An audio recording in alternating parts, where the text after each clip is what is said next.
오늘 성경의 배경이 부엘세바가 나옵니다. 우리 창세기를 보시면서 부엘세바를 여러 번 언급했습니다. 우리나라의 영토를 말할 때 우리는 백두에서 할라까지 이렇게 말합니다. 그런데 이스라엘의 영토를 말할 때에는 단에서 부엘세바까지라고 얘기합니다. 부엘세바는 이스라엘 제일 남단에 있는 그러한 지역입니다. 부엘세바를 생각할 때 제일 먼저 떠오르는 인물이 아브라함입니다. 아브라함은 아비멜렉과 화친하면서 그 땅을 아브라함의 영토로 인정받게 됩니다. 그래서 거기에 운물 하나를 파게 됩니다. 그리고 그 운물의 이름이 부엘세바입니다. 부엘세바의 뜻은 맹세의 운물이라는 뜻입니다. 그래서 그 땅을 가나안의 경계로 삼을 수 있게 된 것입니다. 아브라함은 거기에 에셀나무를 심고 영원하신 여호와의 이름을 불렀습니다. 그 말은 거기서 제단을 쌓고 예배를 드렸다라는 말입니다. 우리가 아브라함에 대해서 잘 알고 있는 본문이 하나 있습니다. 아브라함이 이삭을 데리고 하나님께서 말씀하셔서 모리아 산으로 떠나는 장면을 기억하시죠? 벌써 잊어버리셨나 봐요. 다 아시면서 지금 모른 척 하시는 것 같습니다. 이삭을 데리고 떠난 그 장소가 바로 부엘세바입니다. 그러니까 부엘세바는 아브라함이 그 근거지로 삼고 있었던 땅이었습니다. 이삭도 부엘세바에서 살았습니다. 창세기 26장 25절을 보면 이삭이 그곳에 제단을 쌓고 여호와의 이름을 부르며 거기 장막을 쳤더니 이삭의 종들이 거기서도 운물을 팠더라라고 말합니다. 할아버지 아브라함과 야곱의 아버지 이삭 모두 부엘세바에서 하나님을 만났고 아비멜렉과 화친을 맺어 그 조약으로 그 땅을 자신들의 땅으로 인정받은 곳이었습니다. 부엘세바는 가나안의 제일 남쪽에 있었기 때문에 가나안의 영향을 적게 받을 수 있는, 자기만의 온전한 땅으로 먼저 정착할 수 있는 그러한 땅이 될 수 있었던 것입니다. 그런데 지금 야곱이 부엘세바에 와 있습니다. 부엘세바 가운데서 야곱은 마음속에 큰 두려움으로 거기 도착하고 있는 것입니다. 여러분, 어떤 마음이 있었을까요? 야곱의 나이가 130세입니다. 그런데 야곱은 오래전에 큰 일을 겪으면서 마음의 기쁨을 잃어버리게 됩니다. 그 가장 큰 이유가 바로 요셉 때문입니다. 37장 34절 35절 말씀을 보면 이 야곱이 요셉을 잃어버리고 얼마나 슬퍼했는지 나옵니다. 자기 옷을 찢고 굵은 배로 허리를 묶고 오랫동안 그의 아들을 위하여 애통하니 그의 모든 자녀가 위로하되 그가 그 위로를 받지 아니하며 이르되 내가 슬퍼하며 스올로 내려가 아들에게로 가리라 하고 그의 아버지가 그를 위하여 울었더라 기록합니다. 여러분, 그런 말 어른들이 늘 하더라고요. 자식은 죽으면 마음에 묻는다라고 얘기하지요. 얼마나 많이 생각나면 그렇겠습니까? 예전에 교회에서 집회를 하고 한 집사님이 저에게 찾아오셔서 목사님, 제가 회개할 게 있는데 목사님께도 얘기했으면 합니다 라고 얘기를 하더라고요. 동생이 한 4살 정도 됐는데 무지 많이 아팠답니다. 막 열이 펄펄 끓어오르는데 윗마을에 있는 큰 집에서 잔치를 한다고 내일 잔치를 하니까 음식을 해달라고 해서 어머니가 불려갔답니다. 그래서 자신이 그 동생을 데리고 하룻밤을 같이 자야 했는데 이 아이가 너무 아프니까 밤새도록 울고 보채는 겁니다. 그래서 이분이 자기가 아랫목에 자고 그 우는 애를 윗목에다가 그냥 방치하다시피 이불 덮어서 두었답니다. 그리고 다음 날 아침에 일어나니까 그 동생이 죽었답니다. 그래서 급히 큰 집으로 가서 이렇게 어머니를 모셔오고 어머니 아버지를 모셔오고 이렇게 하는데, 옛날에는 아이들이 죽으면 뭐 이렇게 묘비를 세우고 무덤을 만들고 그렇게 하지 않았습니다. 그냥 이렇게 지게에 이렇게 해서 덮어서 그냥 뒷산에다가 묻어버렸지요. 엄마가 너무 괴로워하니까 엄마는 가지 않았고 자기와 아버지가 가서 그 동생을 묻는 것을 보았습니다. 그런데 자기 어머니가 그때부터 뭔가 정신이 하나 나사 빠진 것처럼 늘 그러더랍니다. 그리고 그 산을 지날 때마다 어디 묻혀 있는지도 모르는데 그 어머니가 산을 기웃기웃 바라보면서 이렇게 눈물을 흘리는 것을 본인이 봤고, 이분이 그게 자기 때문이라고 그렇게 나이가 들어서도 그것을 슬피 울던 것을 제가 기억합니다. 자녀 하나를 잃어버리고 또 어디 있는지도 모른다라고 생각할 때에 그 마음이 얼마나 아팠겠습니까? 그리고 130세가 되었습니다. 그런데 정말 믿어지지 않는 소식이 전해졌습니다. 요셉이 살아있다는 겁니다. 가나안 땅에 기근이 들어서 그 형들이 양식을 구하려고 애굽 땅으로 내려갔는데 그 동생 요셉이 총리가 되어 있고 이제 아버지를 모셔오라고 멋진 수레를 보내줍니다. 야곱의 마음이 어땠을까요? 정말 그 아들이 보고 싶지 않았을까요? 그런데 요셉이 얘기한 것은 자기만 달랑 오라는 게 아니라 자기의 모든 소유와 가축들과 자손들을 다 데리고 오라는 겁니다. 그래서 지금 야곱은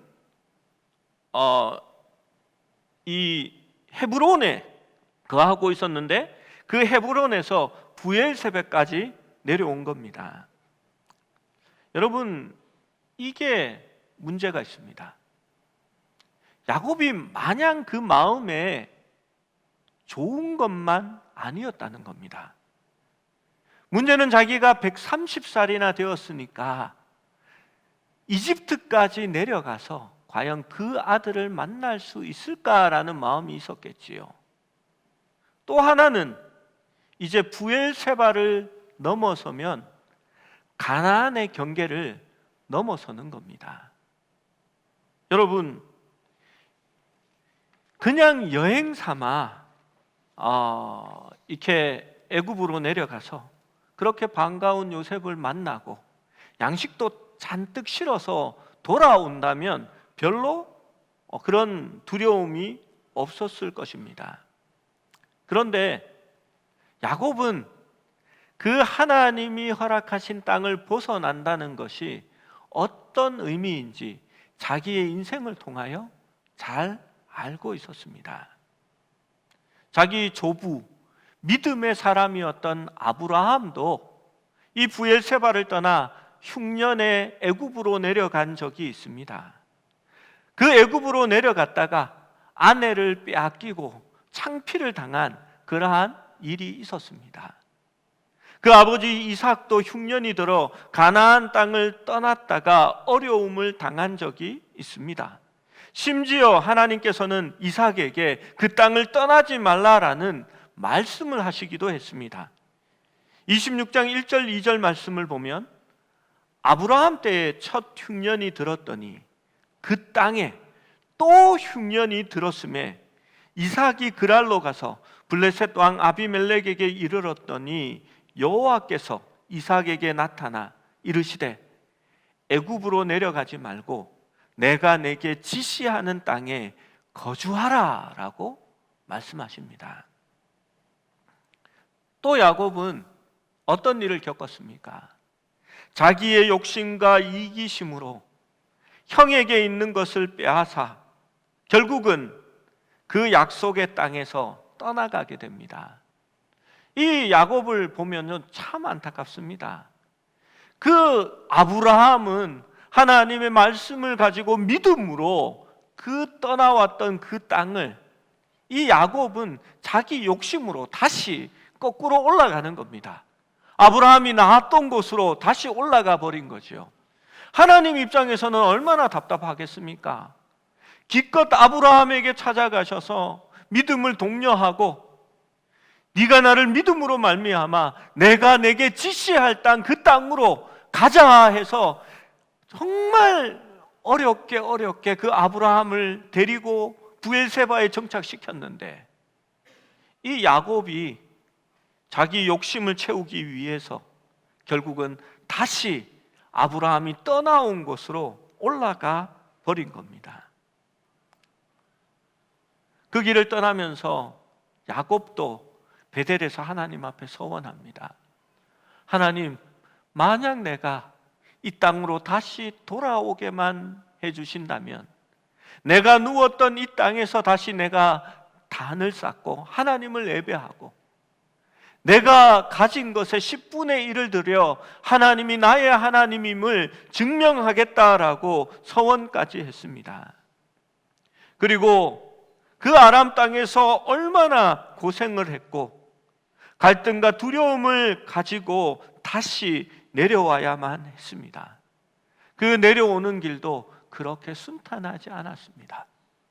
그렇게 해서 하나님의 땅, 약속의 땅으로 돌아왔는데 이제 이 야곱이 그 땅을 떠나야만 하는 겁니다. 처음에는 출발했습니다. 아마 아들 요셉을 볼 수 있다는 그 마음에 쉽게 떠날 수 있었던 것 같습니다.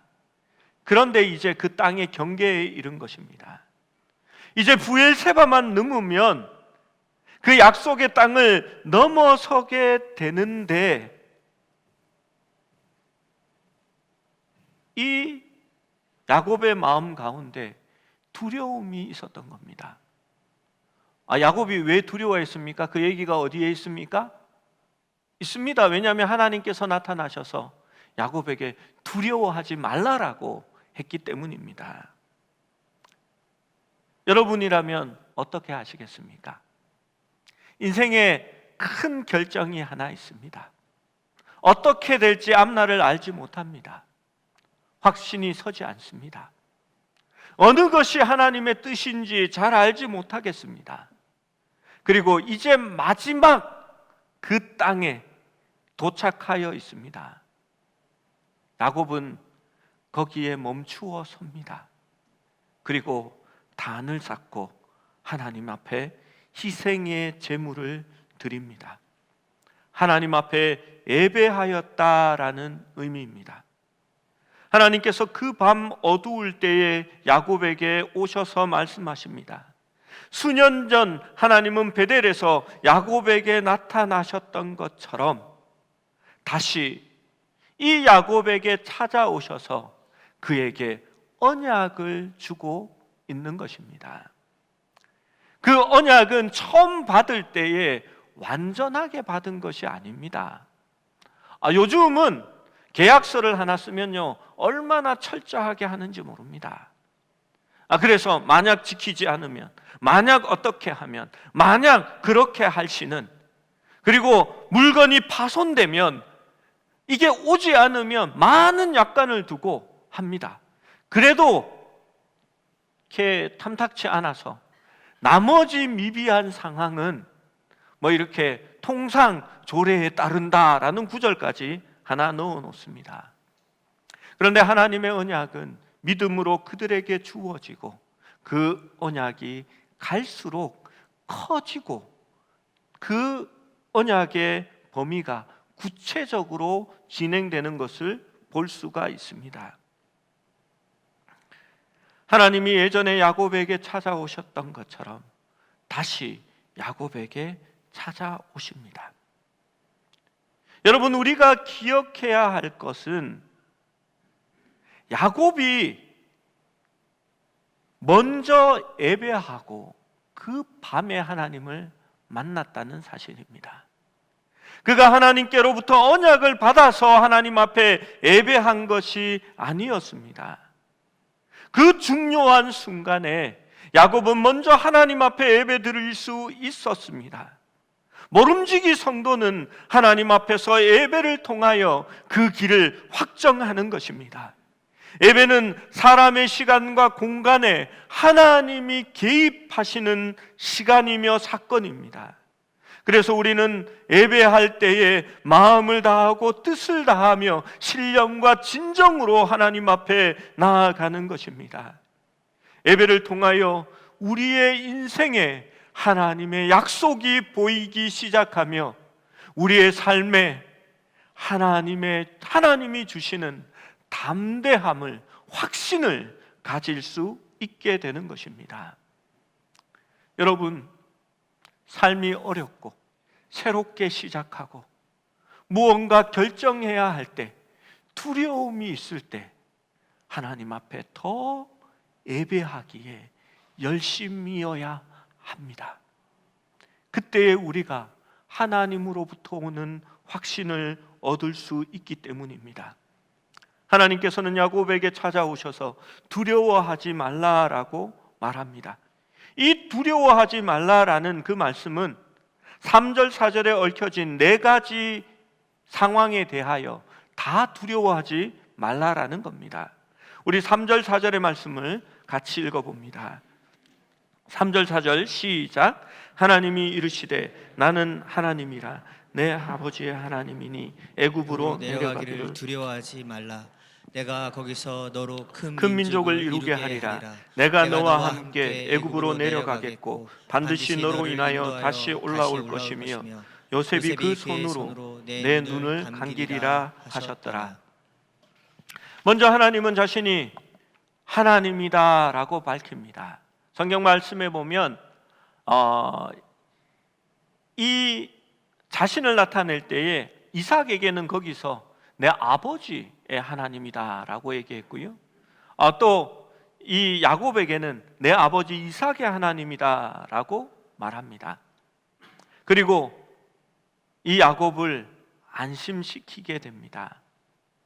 하나님께서는 이삭에게는 애굽으로 내려가지 말라라고 했는데 이제 야곱에게는 애굽으로 내려가라라고 말씀합니다.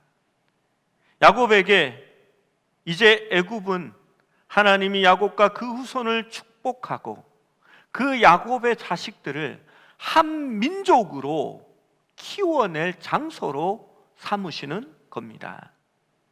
여러분, 그래서 중요한 것이 있습니다. 하나님의 언약은 살아있는 생물이 되어야 합니다. 사람들이 그러더라고요. 경제는 생물이다 라고 얘기합니다. 여러분, 약속이 유물이 되면 어떻게 됩니까? 옛날에 그랬다. 하나님은 늘 그런 분이다. 그리고 그렇게 말합니다. 내가 그곳에 가면 하나님을 만날 수 있는데 나는 과거에 거기서 은혜를 받았는데 하면서 늘 그곳을 동경하는 것을 볼 수가 있습니다. 그런데 하나님은 시와 때를 따라서 다른 은혜를 주십니다. 여러분, 다윗에게는요, 내가 성전을 짓겠습니다 할 때 하나님이 허락하시지 않았습니다. 그리고 그 성전을 짓는 것은 솔로몬에게 허락된 것이었습니다. 아무도 애굽으로 내려가서 거기에서 민족을 이룬다라고는 생각하지 않았습니다. 그런데 하나님께서는 이 야곱에게 하나님께서 새로운 일을 예배를 통하여 하나님께서 말씀하고 알게 하시는 것입니다. 약속의 땅 경계 밖에서 애굽에서 민족을 이루고 그 애굽 땅이 이 민족을 이루는 어머니의 태와 같은 곳이 되게 하시는 겁니다. 이 약속은 특이한 지리적 환경에서 민족성을 확립하는 계기가 됩니다. 야곱의 자식들이 가나안 땅 안에 살면 그들과 함께 통혼하고 그들 속에 살면서 그들의 문화를 받아들이게 되었을 것입니다. 야곱의 아들 가운데에서는 그러한 징후들이 이미 일어나고 있었습니다. 그런데 하나님은 야곱의 아들들을 다 이끌고 가서 이집트에 정착시킵니다. 그런데 이집트에서는 목축을 하는 사람들을 불가촉천민들로 여깁니다. 여러분, 농경사회가 발달하면요, 정착하게 되고 목축을 하는 사람들이 무시를 받게 됩니다. 우리나라도 백정이라는 것을 두고 그들과 함께 만나고 그들과 함께 접촉하는 것을 문제시 삼았던 것은 그런 문화적 이유가 있었겠지요. 이스라엘 백성들이 목축을 하는 사람이고, 또 요셉은 바로 앞에서 목축을 하는 사람들이라고 그 형들에게 그것을 밝히라고 말합니다. 애굽은 이 목축하는 사람들과 함께 접촉하지 않기 위해서 양떼를 키우기 좋은 땅인 고센 땅을 이들에게 줍니다. 그들은 애굽의 문화와 애굽의 사람들과 별도로 구별된 장소에서 풍요롭게 그 민족이 번성하고 그들만의 정체성을 가질 수 있는 이유가 되게 되는 것입니다. 야곱에게 그의 가족과 소유물을 함께 소유물을 가지고 애굽에 가는 것만으로는 충분하지 않았습니다. 야곱은 하나님을 원했습니다. 하나님 자신이 야곱의 개인적인 보호자가 되어 주신다라고 성경은 약속하는 것입니다. 4절 말씀입니다. 함께 읽어보겠습니다. 4절 시작. 내가 너와 함께 애굽으로 내려가겠고 반드시 너를 인도하여 다시 올라올 것이며 요셉이 그의 손으로 내 눈에 감기리라 하셨더라. 애굽은 이스라엘의 하나님이 접근할 수 없는 곳이 아닙니다. 하나님은 애굽에서도 야곱과 함께 하십니다. 하나님은 가나안 땅에만 역사하시는 하나님이 아니라 온 나라와 세계 가운데 함께 하시는 하나님이십니다. 그리고 야곱은 하나님이 함께 하시겠다라는 그 의미를 그의 인생을 통하여 누구보다도 잘 알고 있었을 것입니다. 그는 아람의 집에서, 또 야복의 강에서, 또 다메섹의 땅에서 그가 겪었던 많은 일들 가운데서 그가 해결할 수 없던 것들을 하나님이 함께 하심으로 말미암아 복을 받았고 지금까지 잘 지내올 수 있었기 때문입니다. 여러분, 다른 어떤 것보다도 하나님이 함께 하는 것을 구하시고 그것을 택해하여야만 합니다. 요셉이 감옥 속에서 하나님과 함께 있을 때에 그는 형통할 수 있었습니다. 여러분, 여호수아가 가나안 땅으로 다시 돌아갈 때에 하나님이 여호수아에게 무엇을 약속하는지 아십니까? 내가 너에게 놀라운 무기를 주겠다. 2000년 전에야 나타날 이렇게 총을 한 자루 너에게 안겨주겠다, 그런 얘기를 하시는 것이 아닙니다. 내가 너와 함께 하겠고 어디로 가든지 내가 너와 함께 있겠다라고 말씀하는 것입니다. 그리고 마지막으로 사랑하는 요셉은 반드시 그곳에서 만나고 요셉이 그의 손으로 내 눈을 감겨주리라 라고 말합니다. 사람이 마지막 죽을 때에 눈을 감고 죽으면 감고 죽는 거고요, 눈을 부릅뜨면 나중에 감을 이렇게 인지 능력이 없는 채로 이렇게 뜨고 죽게 된다고 합니다. 그래서 우리 이렇게 나라 사람들이 흔히 얘기하기를 눈을 뜨고 돌아가시면은 얼마나 원한이 많으면 눈을 감지도 못하고 부릅뜨고 돌아가셨냐라고 얘기하는데요, 미리 안 감아서 그런 겁니다. 그런 의미를 둘 필요는 없지요. 이 야곱의 눈을 요셉이 감겨줄 것이다 라고 말합니다. 여러분, 이 말씀을 들었을 때에 야곱의 마음이 어떠했을까요? 그의 마음에 그래 애굽으로 내려가도 되겠다라는 확신이 들었을 것입니다. 더 이상 두려워하지 않았습니다. 왜냐하면 하나님께서 그 길에서 동행하여 주실 것이고 애굽에서의 삶도 하나님께서 함께해 주시기 때문입니다. 여러분, 우리의 삶도 그렇지 않습니까? 때로는 이사를 하고 때로는 퇴직을 하고 이직을 하며 또 새로운 삶의 터전을 열어야 할 때가 있습니다. 여러분, 그렇게 두려워할 때에, 새로운 일이 시작될 때에 하나님은 우리에게 무엇을 하기를 원하실까요? 먼저 하나님 앞에 온전한 예배로 하나님 앞에 나아가기를 원하신다라고 저는 생각합니다. 예배를 통하여 하나님을 만나고 그 은혜에 사로잡혀 있을 때에 우리의 삶에 대한 확신이 들어차게 되는 것입니다. 여러분, 목회자로서의 삶이 그렇게 쉽지 않습니다. 우리 가운데 원로 목사님도 계시는데요, 돌아다 보면 야곱이 고백하는 것처럼 내 인생이 그렇게 평탄치 않았습니다라고 말하고 싶습니다. 이 목회자가 어려워지면요, 주변에서 다들 뭐라고 합니다. 뭐 문제가 있으니까 하나님이 길을 안 열어주시는 거지, 뭐 이렇게 원래부터 그 길이 아닌가벼 라고 얘기하시는 분들이 많습니다. 그럴 때마다 흔들리면 좀 곤란하잖아요. 아예 그렇게 얘기하시는 분이 있습니다.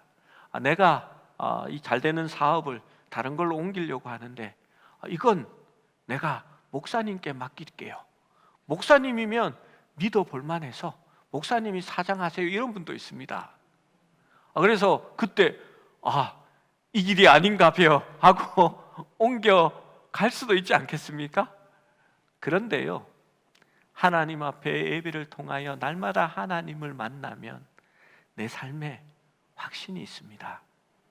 이 길이 내가 가야 하는 길이고 이 길이 하나님이 원하시는 길이라는 그 마음 말입니다. 주변에 보면 목회자 세미나 잘 다녀왔습니다 하고 사진을 하나 올려놨습니다. 좋은 시간이었습니다. 또 성경에 대해서 제가 생각하지 못했던 것을 느낄 수 있는 그런 시간이었습니다. 그런데 그 중에 평신도 권사님이 오셨습니다. 아니 어떻게 라고 했더니 자기가 이 강사 목사님을 말씀을 너무 좋아했고 그것을 듣기를 원했고, 특별히 자기 아들이 이제 뭐 제가 이렇게 듣기로는 이렇게 의사인데 유학까지 갔다 왔는데 그 의사가 이제 신학을 하려고 한답니다. 그래서 이 말씀을 이렇게 녹음을 해가지고 그 파일을 아들에게 보내려고 자기가 이렇게 왔다라고 얘기를 했습니다. 그러자 그 강사 목사님이 이렇게 얘기했습니다. 파일을 보내지 말고 신학교를 가지 못하게 막아야 된다고. 그러자 거기에 있는 사람들이 막 웃었습니다. 여러분, 쉽지 않는 길이니까 한번 던져보는 말입니다. 신학교 가면 이미 늦었으니까 그 전에 이렇게 해야 된다라고 그렇게 얘기합니다. 여러분, 그럴 때마다 흔들리겠습니까? 그걸로 흔들리면 가지 말아야 합니다. 선교사님들의 삶은 더더욱 더 어렵습니다. 제 친구 중에 한 7명이 같이 은혜를 받아서 이렇게 목회도 하고 선교사로 간 친구가 한 7명 정도 되는데요, 사는 게 쉽지 않습니다. 그리고 이 친구들이 제일 걱정하는 게 자기 노후 문제입니다. 선교사역을 통해서 선교사역을 하고 돌아왔을 때는 자기에게 노후를 위해서 준비된 것이 없습니다. 이 친구는 이렇게 말합니다. 선교사는 평생 선교의 현장에 자기 뼈를 묻는 거라고. 왜냐하면 돌아오면 묻을 장소가 없으니까 거기에 묻어야 된다라고 그렇게 우스갯소개를 합니다. 그런데 힘들고 어려울 때마다 그 삶이 흔들리지 않습니다. 하나님을 바라봅니다. 믿음으로 굳건히 섭니다. 무엇 때문입니까? 하나님의 약속으로 그 약속을 붙들고 흔들리지 않는 겁니다. 리빙스턴은 의사로서 자기 고향 스코틀랜드에서 평안한 삶을 살 수 있었습니다. 그러나 그는 모든 것을 포기하고 아프리카의 선교사로 떠나가게 됩니다. 아프리카에서 16년을 섬긴 후에 스코틀랜드로 잠시 돌아오게 됩니다. 그는 글래스고우 대학에서 강의를 부탁받아서 강단에 서게 됩니다. 그 당시 많은 사람들이 리빙스턴을 보기 원했습니다. 아프리카의 성자, 위대한 하나님의 종. 그러나 정작 리빙스턴을 보게 되었을 때는 그들은 아무 말도 하지 못했습니다. 리빙스턴의 한쪽 팔은 사자의 공격에 의한 후유증으로 이미 신경이 죽고 힘줄이 늘어나 아래로 쭉 처져 있었습니다. 그리고 27번의 풍토병을 앓아서 그의 몸에는 병력의 흔적이 완전하게 드러나 있었습니다. 그의 삶은 순탄한 복음을 전하는 삶으로 계속되어지지는 않았습니다. 자기가 복음을 전하는 원주민들이 노예로 팔려 들어가는 것을 막기 위해서 노예 상인들과 전쟁을 벌여야 했습니다. 그의 얼굴은 햇볕에 그을려 검고 죽은 주금깨와 검버섯들이 잔뜩 올라와 있었고 깊은 주름이 패여 있었습니다. 그는 자신의 나이보다도 20년은 더 늙어 보이는 초라한 모습이었습니다. 리빙스턴의 이야기를 들으면서 학생들과 거기에 온 사람들은 그가 결코 평범한 사람이 아니라는 것을 깨닫고 그 강단은 침묵에 휩싸였습니다. 리빙스턴은 이런 말을 합니다. 내가 가는 길은 편한 길이 없습니다.